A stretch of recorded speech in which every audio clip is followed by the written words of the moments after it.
Man in Babylon. It's a very big book. Ningenda kujambu lesson obutono nnyo. Actually we mukibira audio zange sometime back nayogerako ko katabo kano. I think you remember, and I gave so much information about it. Sije ngendo okukola olwaleero. To give you a brief story about this book, it's about abantu abaakula bonna nga bali mu mbeera y'emu. They are all slaves, and then from nowhere mubo after a while nimbaamu omusajja ayafuuka the richest man in Babylon. Bano baamusanganga nga bagamba nga beebuuza omusajja ono yatuleka atya okutuuka ye ng'ali ku level eyo. Well, ekyamufuula okubanga he became so rich is because one time yakoowa okubanga he was broke, n'agenda ew'omusajja yali asinga obugagga by the time nga tayagala kumusaba sente wabula nga ayagala kumuyigiriza engeri gye yali akolamu sente. It wasn't easy omusajja oyo okukkiriza okumusomesa because yali ayagala alabe oba omuntu yali serious, he was committed, because changing your life is a very big commitment. Yamuwa hard labor nga atagenda kumusasula in exchange nti wanaba atuukiriza ajja kumusomesa. Well, sisobola kujjamu lessons zonna, that's why era kyenkugamba ogenda osoma akatabo ako nengenda kuwa lessons ezisinga okuba very important. The first rule about money, and this is where we all get it wrong: pay yourself first. At least keep 10% of your income. Now, not even only your income nti oba monthly, buli sente zonna z'okolanga zizo oba zivuddewa weesasule first. Pay yourself first. At least keep 10% of every money that you earn. Ensolo gye tukolerwa, ofuna omusaala, abasinga kye kino kye tukola. Ofuna omusaala n'ojjako expenses zo. Ate abalowooza nti babagitinga nnyo n'ogamba ngenda kusasulako rent, ngenda kujjako sente z'engoye, ngenda kujjako sente z'amafuta, ngenda kujjako sente zino na zino, abaana okusoma, okuweerezaako ewaka, buli kimu n'ogamba ojja kwesasula ng'omaze okujjako expenses zo. That is the biggest mistake mu bulamu. Expenses tezikoma. Era ky'ovalaba nti abasinga weesanga toyina ng'omwezi bakakusasula naye olw'okuba osooka kujjako expenses ng'olowooza ojja kusavinga immediately n'otandika kulowooza ku check eddako. So pay yourself first. Olina okubeera ne rule: part of my income is mine to keep.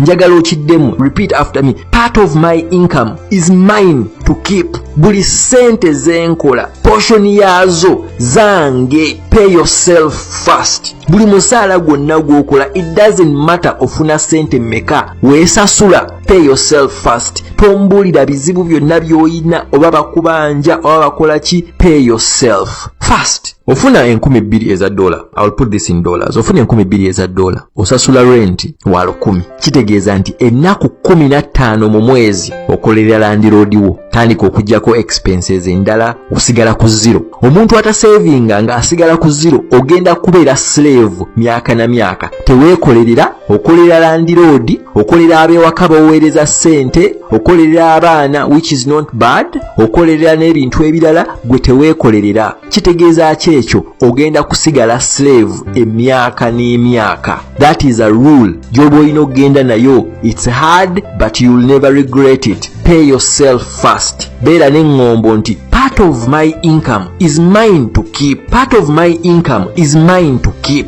Pay yourself first. Nga tonnaba kujjako expenses zo zonna, sooka weesasule at least 10% of your income. Ziba zizo za kukuuma. Quote esookera ddala esoma bw'eti: a penny saved is a penny earned. A penny saved is a penny earned. Kitegeeza newoofuna miliyoni emu, newoofuna miliyoni 2 z'okoleredde gwe zoyita income, naye nga tosevinzeeko sente ezo tozifunye, sula kuddawo n'ogamba nze wenkola bansasula miliyoni 2 oba nakola diiro nenfuna miliyoni 2, obanga tewasavingako, you didn't make money. A penny saved is a penny earned. Ku miliyoni emu n'osavingako 10,000 oba emitwalo 10 zefunye, va kwogera okugamba nti nafuna miliyoni emu. It doesn't matter oba wasasula ono oba wasasula oli, tewafuna miliyoni emu oba 2, wafuna mitwalo 10. A penny saved is a penny earned. Kansubire ekyo kiri kiriya. Pay yourself first. A rule: part of my income is mine to keep. Kola byonna ebisoboka, life will go on. Kendeeza expenses zo zisale nga wekisoboka, naye making sure nti tobeera slave, nti tokolera bwereere nga topatikana. How does it feel ng'opatikanye ne at the end of the month ng'okoledde landlord, okoledde mikwano, okoledde family, nga gwapatikana teweekoleredde? Pay yourself first. Part of my income is mine to keep. Second lesson, bw'obanga omaze okusavinga, these are all lessons from The Richest Man in Babylon mu katabo ako. Bw'obanga omaze okusavinga, what next? Ezo sente z'osavinga ng'omaze okufuna omuzoogo ogusavinga omulungi ennyo era teziriwera kufuula mugagga oba kuteeka mu bulamu obweyagala okubeeramu. Some people just want to be okay, they don't want to be rich, but you will never be there. The bank yejja okubanga enjoyinga sente zo z'otereka, hard money z'osacrificinga o savinge, it will be enjoyed by the bank. Gujja kuba tuzifunamu. So you have to make that money work for you. Olaba kiri kyenkugambye nti bw'obanga tosavinga ogenda kubeera slave emyaka n'emyaka. To break the cycle olina okumakinga sente zo ng'omaze okufuna omuzoogo ogusavinga nga sente ziwezeeko, kati ddira sente ezo zifuuke slave wo. How does money become your slave? When it starts working for you. Now make as many slaves as possible. Ngamba sente zo. Now even when you get profits ng'otandise okufuna amagoba from your slaves, ngamba money, leka ba slaves bo bazaale abaana n'abaana batandika okukolerera, ofune n'abazzukulu n'abazzukulu batandika okukolerera. That means you keep on investing, you keep on investing, you keep on investing. Uganda empya nsobola okusavinga sente kizibu naye nfunye omuzoogo ogusavinga. Amagezi aga investing angajjawa. Mu katabo kano omusajja oyo ayafuuka omugagga ennyo yayiga omuze gw'okusavinga. Yayiga omuze gw'okusavinga, mentawe omusajja yali amusomesa n'atambulamu n'amuwa omwaka mulamba ng'amugambye nti sente we zinaba ziweze, make the money work for you. Sente we zaawera ng'awulira nti kati ayagala ku investinga. Omutunzi w'engatto yajja n'amukonvisinga. Omutunzi w'engatto yajja n'amukonvisinga n'amugamba nti mpa sente ngenda ngule gold. Gold eyo gye tumugula,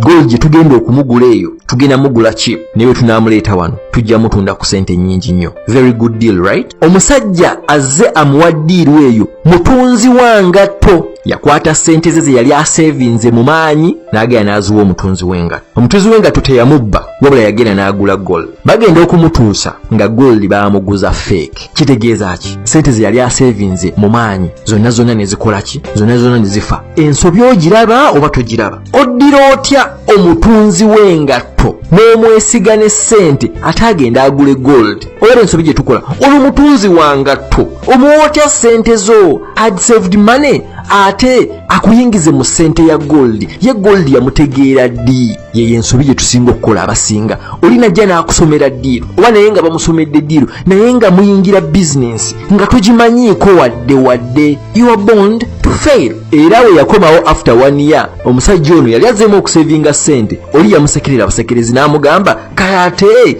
omutunzi w'engatto omuwotya savings zo mugende mugule gold. Kikyamanyi ku gold? Kooti ey'okubiri. Naye nga nkyaliko an example. Work hard to improve your skills and ensure future income, because wealth is a result of reliable income. Abantu abasinga muyinza okuba mulowooza nti sente z'oba ofunye olina kuziinvestinga, kuziteeka mu business. Sometimes wobanga tolina knowledge, kwata ku sente ezo and invest in yourself. Do you invest in yourself? Oba gwe buli kasente oyagala ka investinganga mu businesses z'otamanyi. Do you take time to invest in yourself and get knowledge? Tosobola kuddira mutunzi wa ngatto n'omuwa sente zo mbu mugenda kuyingira gold nga tunaba kukwata sente zo z'osavinze kuzinvestinga. Tegeera kiky'oinvestingamu. Kisomeeko. Invest in yourself. Get knowledge. Get people who are doing it. Business gy'oyagala okuyingira, get people who are doing it successfully. If possible, genda omu, babiri, basatu. Get the knowledge. Toddira mutunzi wangatto ate kumuwa sente zo nti ate agenda kugulira gold. Ziba zigenda kufa. Third lesson okuva mu katabo kano, power of passive income. Era mbadde nkyogerako. Power of passive income. Money should work for you. Passive income kitegeeza. Passive income ze sente eziyingira ku akawunti yo nga tokola. Passive income ze sente eziyingira z'ofuna nga weebase. Bw'obanga toyina channel ekuleetera passive income, muganda wange, you are lying yourself. Era njagala weetunuulire okiddemu ogambe ndi kwerimba, siri kukola sente. The power of passive income. Passive income ze sente eziyingira nga toli kuzikolerera at the time nga weebase naye nga sente ziri kuyingira. Kisoboka kiti ekyo? Invest in yourself. Knowledge. You cannot start getting passive income nga tomaze kuinvestinga knowledge mugwe. Passive income is the key to richness. kyovula abantu osanga abasajja abagagga ng'alina businesses nga 5 business nga 10 nti yonna gy'aba wonna w'abaali sente ziyingira. The power of passive income. Kino kisoboka kitya? Kitandikira ku step eri gye twatandikiddeko. Kasita otandika okusevinga buli kimu kibeera possible. Opportunities zonna ziba zikola ki? Zonna ziba zijja because you have money. Zosobola okuinvestinga. Omaze okutegeera investment, omaze okutegeera kyogenda okuteeka mu sente, okisomyeko, si bya kuba bayisa. Oli out omwana akubidde essimu e Uganda akusomedde kiddiiro okutte sente oweereza nga naye akusomera ddiiro akugamba nange bansomeddemu. Don't invest you had saved money mu bintu by'otamanyi. Get knowledge. Topapa. Invest yourself and get knowledge. Passive income nkugambye wobanga tokola sente nga weerase okyazannya. But everything is possible. Third quote. Never spend your money before you've earned it. Never spend your money before you've earned it. Thomas Jefferson. Teri kintu kisinze tuzza mabega ng'ekintu ekiyitibwa credit card. Abagenzeeko ababeera mu nsi za Europe, America, kino mukitegeera bulungi nnyo. Life si gye twakuliramu naye n'ogenda n'ofuna omulimu kasooba nga akasente katandise okujja ku account, company za credit cards ezikunoonya ne bakukubira amasimu. I think ekyo kinabatuuka nnyo Uganda. Abantu abasinga credit card bazikozesa bubi. Credit card nnungi nnyo naye abasinga bazikozesa bubi. Batandika okuspendinga sente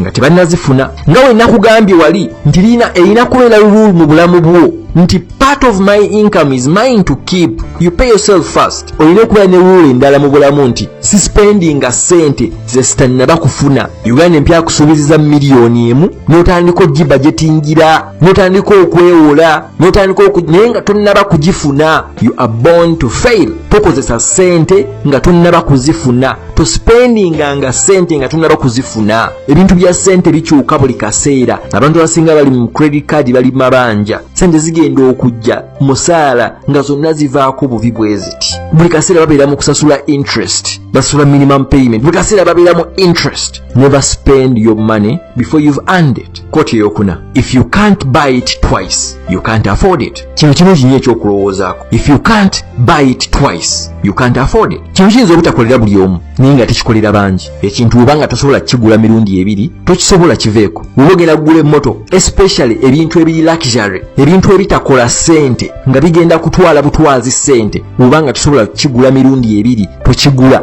Bw'obanga oyagala kugula iPhone eri latest naye nga tosobola kugigula mirundi 2 togigula. Abasinga ennaku zino bakwata za bbanja, emmotoka bavuga z'amabanja. For example, guze BMW ogisasula $600 buli mwezi. Obanga tosavinga $200 omwezi ng'oggyeko expenses zonna nga luna bakwata ku ya mmotoka, BMW okisasula $600 buli mwezi, you cannot afford it. Obanga tosobola kigula mirundi 2 you cannot afford it. Kyesonyiwe for now. Koti esembayo, very important. Too many people spend money they haven't earned to buy things they don't want, to impress people they don't like. In everything in this quote is wrong. Abantu bangi bakozesa sente zibatannaba kufuna, money that you've not earned, bagule ebintu bye batayagala, okuimpressinga abantu, okusanyusa abantu bye batayagala na kuyagala. Nolaba omuntu nga atambula na ziguchi, ayambadde all brand names, yeewoze, tasevinze, bino binne ebintu abikolera bandabe, tabyagala naye abikolera bandabe. Abo babandabe tabamanyi n'okubagala tabagala, but it's just a mentality. Alowooza nti that's how it's supposed to be.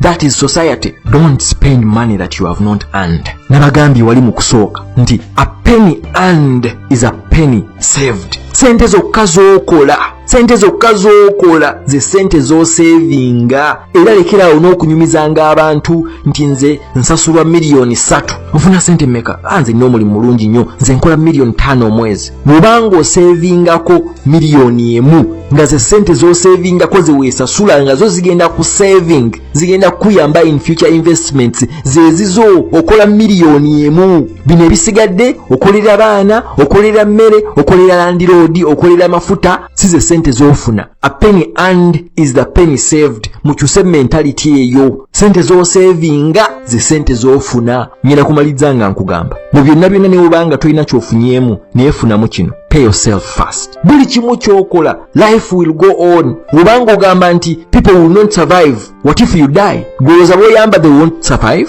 They will. Life goes on every day. So nyiga byonna by'olina okunyiga, weesasule first nga tonnaba kuggyako expenses ku sente z'okola. at least take 10%. Other things will wait. Weesasule mu kusookera ddala. Pay yourself first. Kino ekigambo kiddemu emirundi n'emirundi. Part of my income is mine to keep.